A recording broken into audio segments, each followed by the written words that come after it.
Good afternoon, everyone, and good evening for people who are joining us from outside the USA. I am Dr. Miteshri Prajapati, and I'm a nutrition scientist. And today we have a very interesting and fun webinar arranged for you, which is going to highlight the topic of nutrition beyond insulin resistance.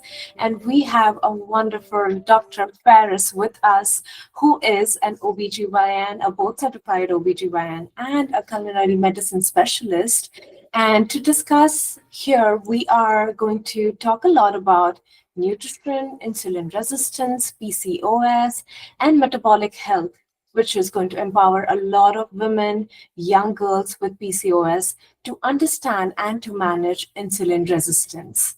So I would now hand over the platform to Dr. Faris to introduce herself before we start the webinar. Dr. Faris, over to you.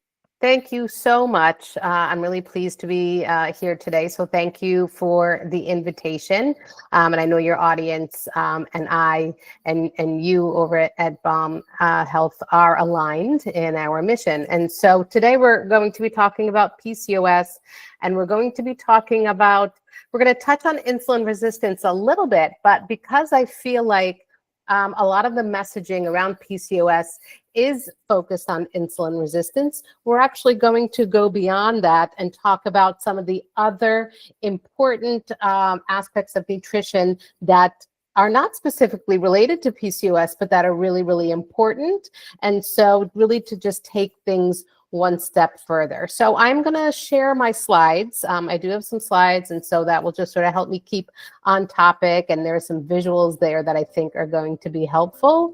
So in any case, we're talking today about PCOS nutrition beyond insulin resistance. And so for those of you who just joined, I am Dr. Basma Faris. I'm an OB-GYN and culinary medicine specialist. But I actually started my career as a registered dietitian. And I worked as a registered dietitian for several years before going back to school to become a doctor. And I currently hold the position of assistant professor at Mount Sinai in New York.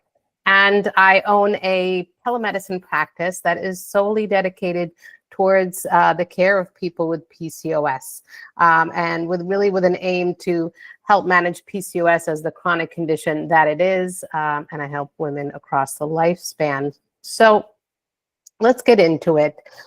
This is really how I like to start most of my talks, and really how I like to think about PCOS.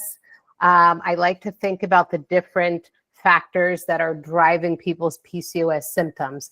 And there really are three. And I have them here sort of organized around a circle because they really are in a continuum with each other. And those are insulin resistance. And the majority of people with PCOS do have insulin resistance. And, that's upwards, more than 50%. Many studies show that 70% of people with PCOS have insulin resistance. Depends a little bit on the markers that you're using. And for those who have PCOS and obesity, it's at least 90% do have insulin resistance. Elevated androgens, which are either coming from the ovaries, the adrenal glands, and for some people, the signal is mediated from the pituitary gland, was a little gland in the brain, and then chronic inflammation. And so these three underlying factors or drivers interact with each other. And you can see around this circle, these are some of the things that actually impact these three drivers. So our food can directly impact in our insulin sensitivity or resistance, and the gut microbiome can as well. It can also impact inflammatory markers in the body. Environmental toxins can also contribute to chronic inflammation, but also can stimulate androgen production.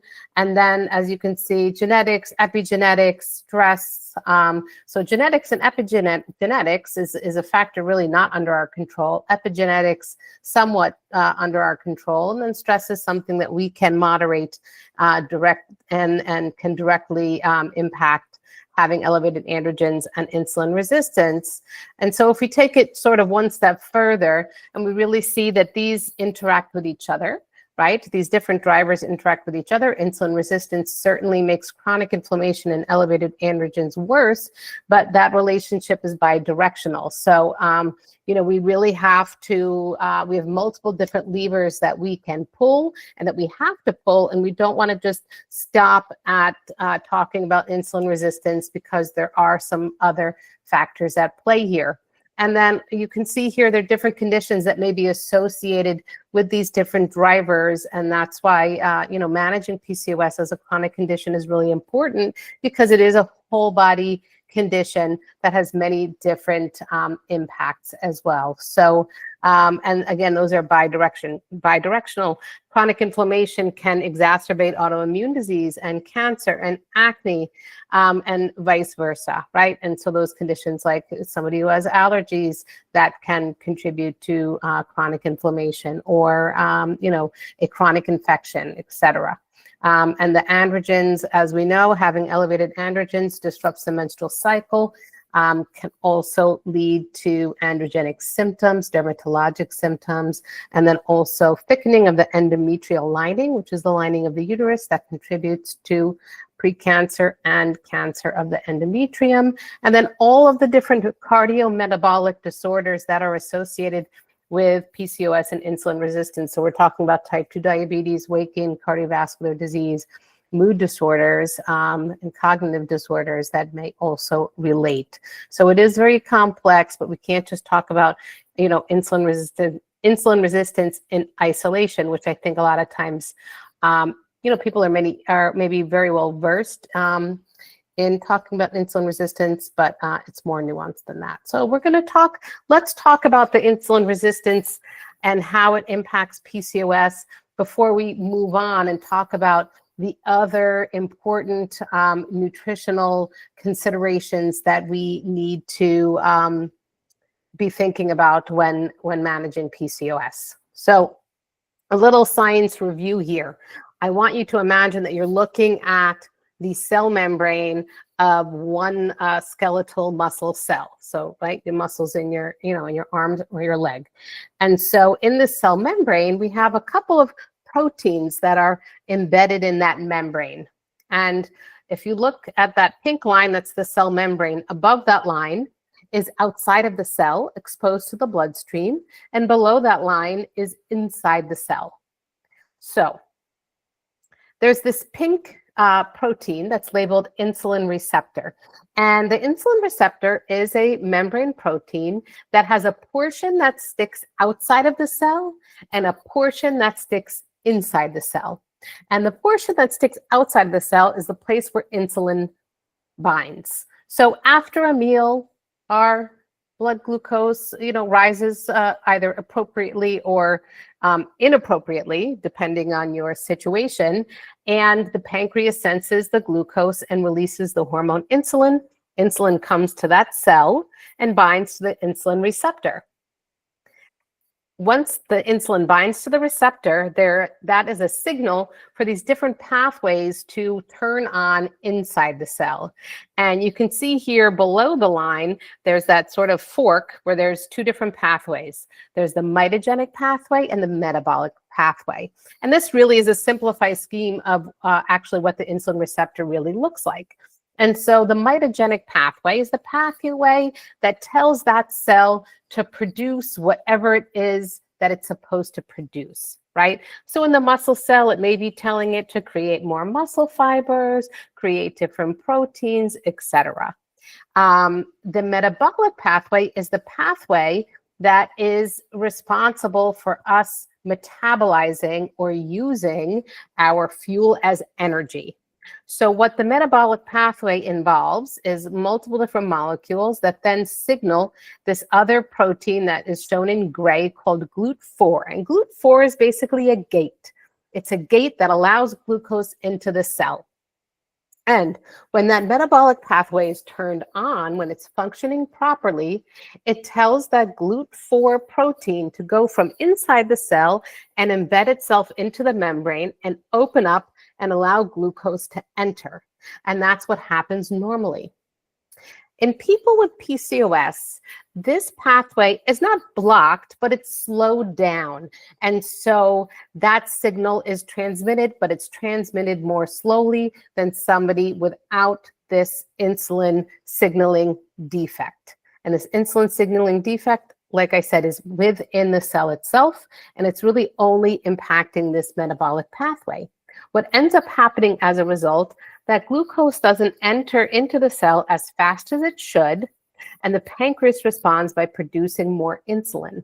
And it's the high insulin that is responsible for many of the problems that we see in PCOS. So for example, if we take the same sort of situation, but instead of looking at a skeletal muscle cell, we're looking at the ovary, the theca cells of the ovary, the high insulin when it binds to that insulin receptor in the ovary is still stimulating that mitogenic pathway. And that mitogenic pathway is the pathway that tells the ovary to produce testosterone. So this, in a nutshell, is the defect that is occurring in probably the majority of people with PCOS. There are varieties of insulin resistance. There's many different places within this complex process where things can go awry, but it has been shown that for many people, this is what is occurring, and why managing insulin resistance is important. So we don't want to dismiss the importance of managing insulin resistance, but we need to go beyond that, because if we are only managing insulin resistance, we are missing many, many other opportunities to improve health. And so that's why some people find that they kind of get stuck, right? They get to this place, they feel like they've gotten their, diet by and large under control from an insulin resistance standpoint or from a glucose utilization standpoint, but maybe they get stuck because they're not addressing all the other components or all the other parts of their health and their metabolism that they need to through nutrition. So I see this in people that go on very low carbohydrate diets or ketogenic diets. They do have some sort of immediate rapid improvement in some of their PCOS symptoms, but that sort of kind of wanes over time or sort of plateaus over time, and doesn't continue to get better. So we're going to shift gears now and talk a little bit about chronic inflammation and how that plays a role. But before we talk about chronic inflammation, we have to understand what inflammation is to begin with, right? Inflammation is a normal part of our immune system. Our immune system has the ability to react efficiently, quickly to any sort of, attack or challenge to our system, whether it's an infection, whether it's some sort of allergen. And acute inflammation is a physiologic response to cellular injury. So if we have a cut, right, or if we have an infection, our immune system is able to react quickly. It brings all these different important immune cells to the area and releases all of these different chemical messengers that cause swelling, redness, may cause a fever, may cause itching, depending what is the particular sort of inciting event, whether it's an allergy or an injury or an infection. But it's efficient and it's critical to our immune system. But what happens when our immune system is repeatedly stimulated? Our immune system works great when it can turn on and then turn off. But when our immune system isn't able to moderate itself or turn off, or it's repeatedly stimulated, this results in what we call chronic inflammation. And this is dysfunctional and is responsible for many of our modern diseases. And PCOS falls in that category. And inflammation can be caused by foods that you eat if you are not tolerating them. It can be caused by food additives. It can be caused by allergens. It can be caused by sort of environmental toxins. All these things can chronically stimulate the immune system. When our immune system is chronically stimulated and leading to chronic inflammation, some of the downstream effects are damage to our mitochondria. So the mitochondria, if you remember back to high school science, is the powerhouse of the cell. It's the part of the cell that actually breaks down carbohydrates, proteins, fats into energy, and that is what makes our cells able to do the work that they need to do, right, by producing ATP. Another impact is what we call it the age-rage complex. So there are these chemicals that are produced in our body when we consume certain foods, high sugar foods, foods that are cooked at high temperature, and they have what are called advanced glycation end products. And those can bind to these receptors in our body called receptors for the advanced glycation end products, or RAGEs. And that stimulates the inflammatory cascade in our body. Chronic inflammation causes fibrosis or scarring, and that can cause harm to our ovaries. It can cause harm to our blood vessels, right? Or arteries and our veins. Oxidative stress, which means stress or damage to the our cell membranes. Our cell membranes are made up of fatty acids, and they can become damaged and therefore not work as well, and can stimulate this sort of chronic inflammatory cascade. Cell proliferation means cell growth. So the growth of cells sort of out of control without boundaries, and this can lead to tumor formation, cancer formation. Angiogenesis, which means the production of new blood vessels that can then feed tumors. Insulin resistance actually can result from chronic inflammation. And thrombosis, which are blood clots. So these are all the different things that we worry about when we think about chronic inflammation, and they lead to things like cardiovascular disease, like I said, cancer formation, etc. And so, chronic inflammation is certainly something that we want to pay attention to, whether we have PCOS or not. And we're going to talk a little bit about how we address this. So there are certainly foods, and I just mentioned some of them, that can contribute to chronic inflammation, and these are going to be refined carbohydrates, those advanced glycation end products that can be formed, these ultra high processed foods and food additives, etc. Plastics that may be in our food containers, right? Food storage that may contribute to some chronic inflammation. And so certainly, or if you have a food allergy or intolerance, that can lead to inflammation, chronic inflammation in your body. I hate this idea that there are inflammatory foods that everybody should avoid, because what is going to be inflammatory for one person is not going to be for somebody else. So you all know that there are those people out there that say that everybody should avoid gluten and everybody should avoid dairy. I think that's terrible advice. Some people don't tolerate those foods and some people do, and unnecessarily avoiding foods is not really a great idea. And maybe there's a different food that that person doesn't tolerate, right? Maybe there's a nut allergy, maybe there's an egg allergy, that is contributing to, that is sort of chronically stimulating the immune system. And instead of avoiding them, they're consuming them and avoiding other foods that they could tolerate. And so, working with a nutritionist to help you identify which foods are inflammatory for you in particular is really, really important. On the flip side, we want to make sure that we are getting enough anti-inflammatory foods. And these are going to be foods that contain our antioxidant vitamins. These are vitamins A, C, and E. And then the minerals, selenium and zinc. These are really important micronutrients that help to mitigate inflammation. So help to turn the immune system on when it needs to, but then also off when it isn't needed. And that's really super important. We also want to make sure we're consuming foods that contain our anti-inflammatory fatty acids. So by and large, these are going to be our omega-3 fats. we also want to make sure that we're consuming foods that are high in fiber and low in sugar. So it doesn't mean no carbs. It means high fiber carbs are great, low fiber carbs are not great.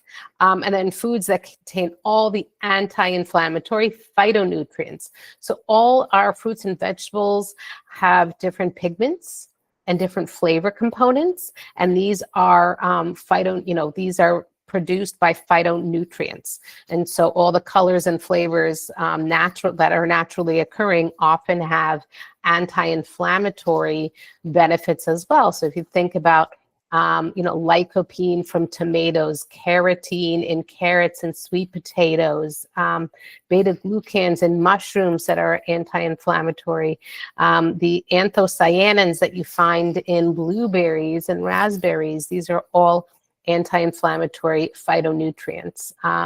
So here's a picture here of some greens, some kale sauteed with shiitake mushrooms and onions, right?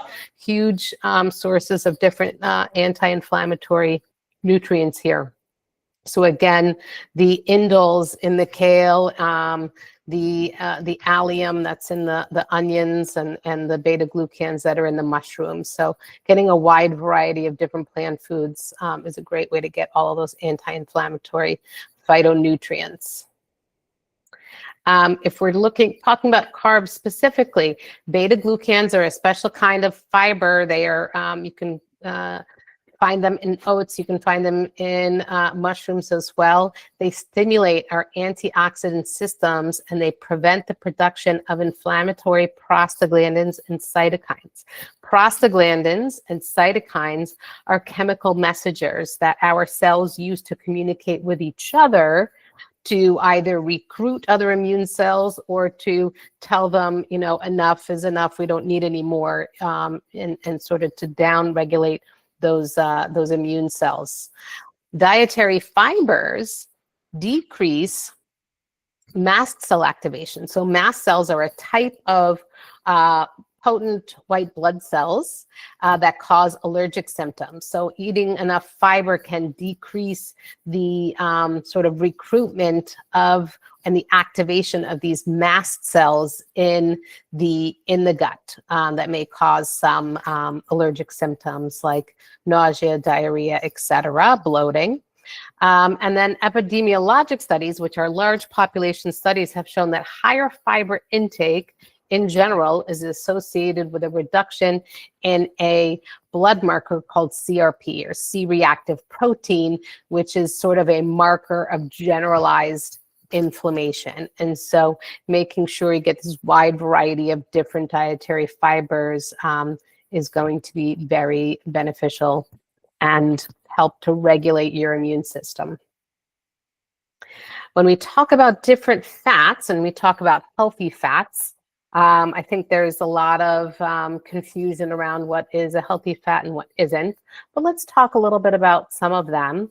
Oleic acid, which is a monounsaturated fat found in olive oil and peanut oil and avocado oil and even canola oil, has a mild to moderate anti-inflammatory activity. And this is why these are the fats that are recommended, because monounsaturated fats are more stable to heat, so they're less likely to be oxidized, but also they do have a mild to moderate anti-inflammatory action. Some of the more potent anti-inflammatory fatty acids are our omega-3 fats, because they are actually precursors to anti-inflammatory prostaglandins. Again, those prostaglandins are those chemical messengers in our body that are really sort of putting the brakes on chronic inflammation. And our best sources are from nuts and seeds, walnuts, flax seeds, and then from fatty fish, where we get DHA and EPA, which really are the most, those precursors. They're a bit more potent because ALA has to be converted into DHA and EPA, so they're more directly anti-inflammatory. But if you don't eat fish, you can get your omega-3s from your nuts and seeds. They just need to go through an additional step to be converted. And then there's this special class of fatty acids called odd-chain fatty acids. And there's one that has 15 carbons. It's called pentadecanoic acid. And it has been shown to be anti-inflammatory. And we do need it. We need these odd-chain fatty acids, but we need them in very, very small numbers, right? Small amounts. And the most abundant dietary source of these odd-chain fatty acids are actually dairy, believe it or not, because I know many people will say, oh, well, I can't eat dairy, or dairy's not healthy, or it's high in saturated fat, or it's inflammatory. But actually, these special fatty acids are found in a very small amount in dairy fat. Some people's gut microbiome may be capable of producing these fatty acids themselves, but not everybody is, and it's hard to know if you are able to or not. There are no commercial tests to identify that. But the bottom line is, this is why some studies show that dairy is anti-inflammatory, and other studies may show that it's inflammatory. And the reason being is, if you eat a little bit of dairy fat, so that might be a cheese or a full-fat yogurt or even a little bit of butter, you will get those odd-chain fatty acids that you need, but you really only need to eat a small amount to satisfy that requirement. Once you go beyond that requirement, any additional is not going to be a bonus. And you may then, by consumption of the excess dairy, maybe you're getting more lactose that you don't tolerate, or you're getting more saturated fat in the form of palmitic acid and other saturated fats. So that's probably why a little bit is considered to be positive or anti-inflammatory. And then once you consume beyond that small amount, you're not getting an additional benefit, and then the sort of risks might outweigh the benefit. And so that's sort of the story around these odd chain fatty acids. So besides talking about sort of inflammation, the other thing that we really need to think about is, how do we support our gut microbiome if we have metabolic disease, PCOS or not? The gut microbiome, we now know, is really, interacts with our body in many different ways. And we live in these bacteria that live in our large intestine, mostly, and the very end of our small intestine, live in symbiosis with us, meaning we have a mutually beneficial relationship with all of these different bacteria. And we do know that a wide variety of bacterial species are associated with good health. And there are some particular patterns of species that are more associated with people with PCOS. Foods, behaviors, and medications can positively or negatively impact our gut microbiome, and certainly changes across the lifespan, changes in our hormones will actually change our gut microbiome as well.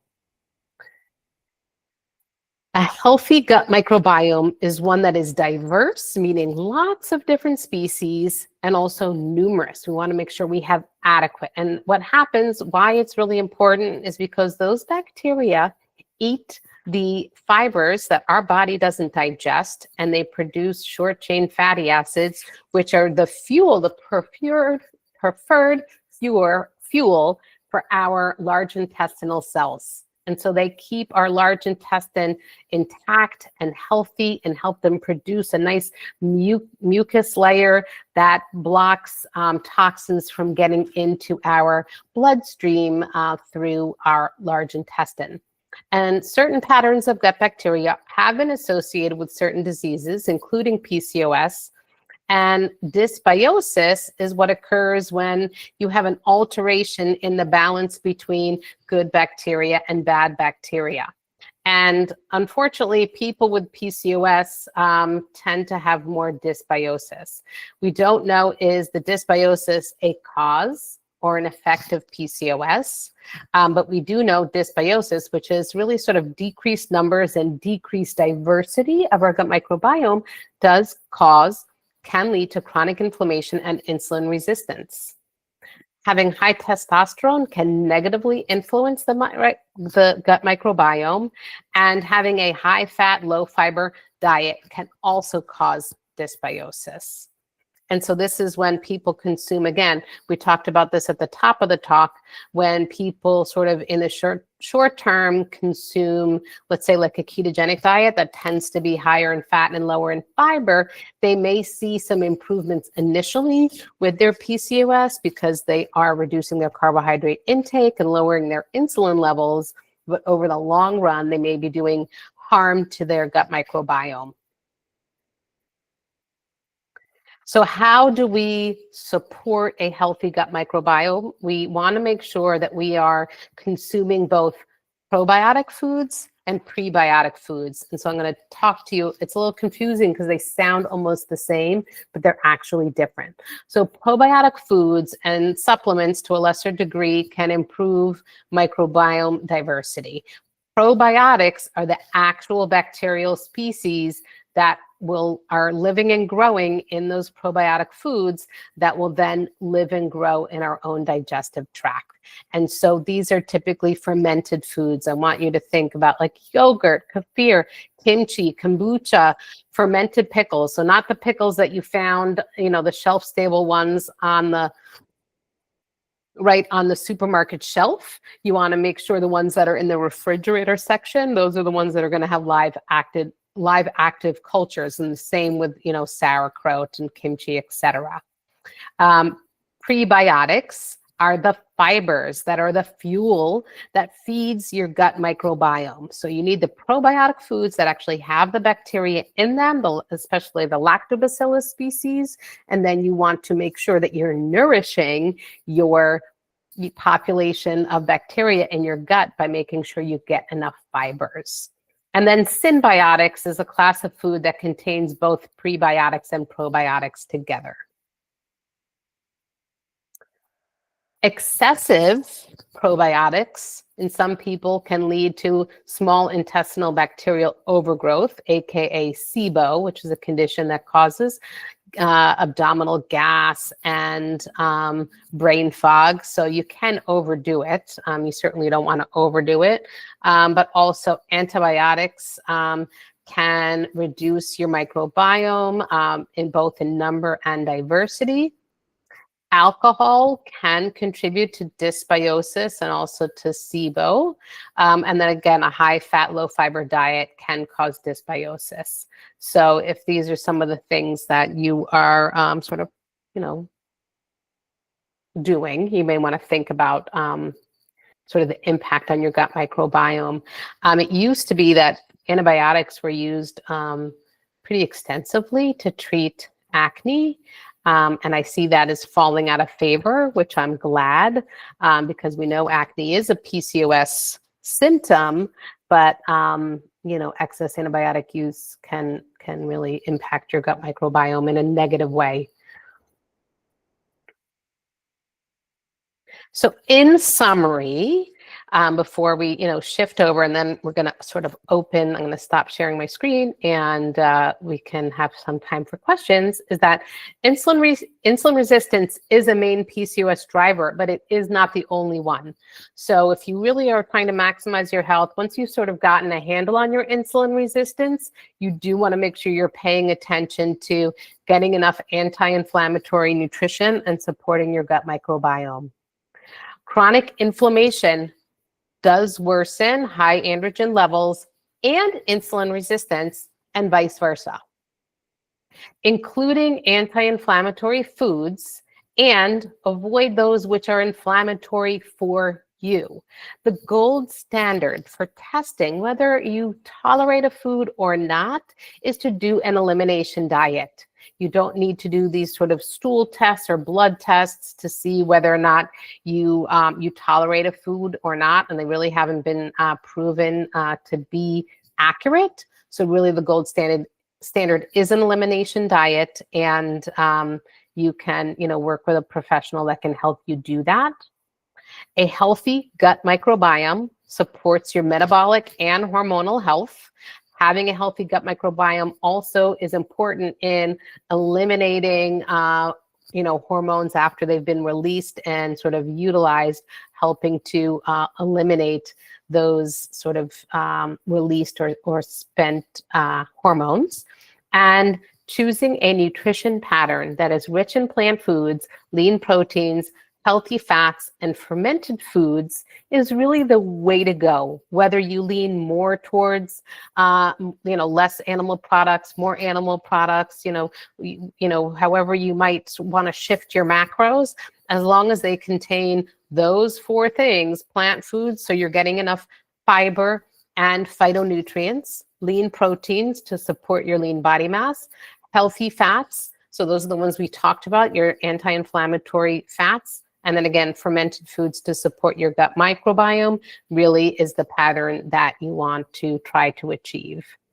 And so that is really it. I'm gonna, like I said, pause now and open it up for questions. And I'm always posting, I'm on Instagram posting all sorts of information related to PCOS and nutrition.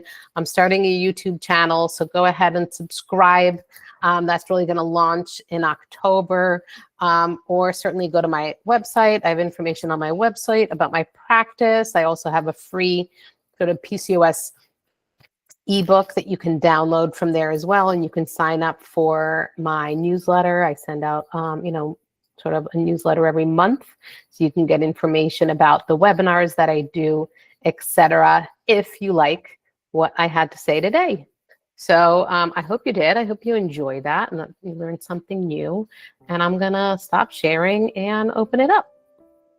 I cannot thank you enough for actually touching on the topic of phytonutrients, plant foods, fiber, and microbiome. Because whenever we start talking about PCOS, the trend is always about don't eat gluten, don't do this, or, focus on giving metformin and, all of those line of treatments as the first line of treatment. And not enough is spoken or researched about the nutrition effects on PCOS. So thank you for putting this beautiful information out there for people, everyone who's joined us today. And everyone who's joined us now and before, this session is being recorded. And like Dr. Faris said, you all can follow her on different social media platforms to get more information from her. Until then, I have a question for you. Because, of course, when we start talking about PCOS and insulin resistance, the ongoing trend right now with the GLP-1 or Ozempic medicines, right? Yeah. How would you say that affects a person who may have PCOS in combination with, a lot of insulin resistance? Yeah. Where does that stand? Yes. So, we are finding that for many, many people, GLP-1 agonists really can be an effective part of the treatment plan. And I say part of the treatment plan because people, I think, really are thinking about it as this magic bullet that you don't have to do other things. And what I think is very positive, it can really help people to achieve their nutrition goals, because many people with PCOS, due to insulin resistance, due to elevated androgens, have difficulty with appetite regulation, right, have difficulty with cravings, have difficulty with reactive hypoglycemia. And the GLP-1 agonists really can help with that. The downsides certainly are cost, because not everybody is eligible. Even if they have obesity or insulin resistance, not everybody is eligible. Not everybody tolerates them, right? There are a fair number of people who don't, due to the side effects, don't tolerate GLP-1 agonists. But also, you do need proper nutrition. So a prescription is not enough. And what we are seeing is that sometimes people's appetite is so suppressed that they are finding it difficult to meet all of their nutrient needs, specifically protein and fiber, right? And what we don't want to happen to people is that they lose their lean body mass, so that in the future they have difficulty, they have sarcopenia, they have difficulty maintaining their weight, they have difficulty with injury because they've lost their lean body mass, or for people of childbearing age who want to be pregnant, if when they go off the GLP-1 agonist, if they haven't maintained their lean body mass, they really can have this rebound effect, which we don't want, because we also know this sort of impact of, weight cycling, it, has negative impacts on cardio, on the heart. And so, we do want to make sure that even if people use it, it's a tool, it's a great tool in the toolbox. But that's not all we're doing. We're still paying attention to all of these other things. Right. Thank you so much for answering that. We have one of the participants ask, which food contains both prebiotics and probiotics? Sure. That's a great question. So the like fermented vegetables tend to, right? Like kimchi, sauerkraut, pickles, because they have both the bacteria themselves, but they also have the fiber. And that's why they're more effective at improving your gut microbiome, because you're eating them and they have the fuel and they're able to, and they're the right pH. So they're able to really withstand all the different changes from the different environments, from the stomach to the small intestine and then to the large intestine. So those like fermented vegetables, right, which you find sort of all around the world in different forms. Thank you so much. We have another question, which is, are the nutrition recommendations primarily for those with insulin resistance, or do they also apply to those with PCOS without insulin resistance or obesity? Yeah, so that's a really great question. And that's why I didn't want to only focus on insulin resistance today, because even those who don't have significant insulin resistance do have chronic inflammation by and large. So those recommendations about both maintaining a healthy gut flora, gut microbiome, and getting enough anti-inflammatory foods still apply, whether you have insulin resistance or not. So whether you started with insulin resistance and you treated it successfully through a combination of medications and diet and maybe weight reduction, the other things still do apply. Thank you for answering that. We don't have any other question for now in the chat box, but I can ask you something. Sure. Again, you have really opened up Pandora's box for me when it comes to nutrition recommendations and PCOS. So I do know that at one point you were speaking about phytonutrients, plant-based, like anthocyanins and different antioxidant foods that can really benefit the inflammation in the body. So what are your thoughts about using soy for women with PCOS? Yeah, so that's a great question, because soy contains isoflavones, which have anti-inflammatory benefit, but they are what we consider to be weak estrogens. And this can be beneficial for a couple of different reasons. Number one, those isoflavones can directly bind testosterone, making them not available. So for people who really do struggle with facial hair, cystic acne, balding perhaps, those soy isoflavones can directly bind testosterone and make them less active. On the flip side, for people who do have, testosterone gets converted by the peripheral body fat into estrogen. And this is one of the causes of what we call endometrial hyperplasia or endometrial thickening. These soy isoflavones can bind to the estrogen receptors, but they are weaker than our body's own estrogen. So essentially, they are blocking the action of our body's estrogens on those cells. So that can be protective in both the uterus, but also in breast cells, for example. So I see no problem with soy whatsoever. Thank you so much. Yes, that is indeed very helpful, because as a vegetarian, I rely on soy for my protein source. And because of the mimicking estrogen properties that it has, I just wanted to know how can it also benefit people or women with PCOS. So Thank you for answering. You're welcome. Okay. And again, because you are a culinary medicine expert, for people who are vegetarian or vegan nowadays, what would you say would be an ideal source of protein where the body is able to absorb most of it while not losing out on the lean mass that we are Yeah. targeting? I mean, it has been shown that people can, even there are elite athletes, right, that can consume a vegan diet and find that they are maintaining their lean body mass.